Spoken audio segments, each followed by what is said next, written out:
अंडा घोटाळा असतो हे ऐकलं होतं, पण पनीर घोटाळाही असतो. चला करून बघू. 2-3 कांदे बारीक चिरून घेतले, शिमला मिरची बारीक चिरून घेतली, हिरवी मिरचीही बारीक चिरून घेतली आणि टोमॅटो बारीक चिरून घेतला. आलं लसूण पेस्ट तयार करून ठेवली होती आणि 200 ग्राम पनीर किसून घेतलं. आता पॅन गरम व्हायला ठेवला आणि त्यामध्ये बटर टाकला.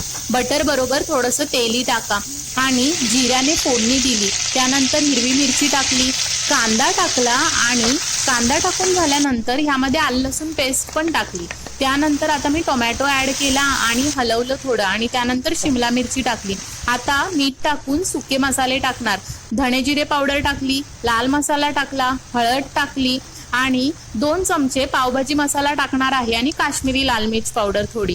त्यानंतर किसलेलं पनीर टाकलं आणि आता यामध्ये थोडं पाणी टाकणार आहे आणि काजूने गार्निश करणार आहे. त्यानंतर कोथिंबीर पण टाकली आणि आता चीज टाकलं वरून. खूपच छान पनीर घोटाळा रेडी आहे.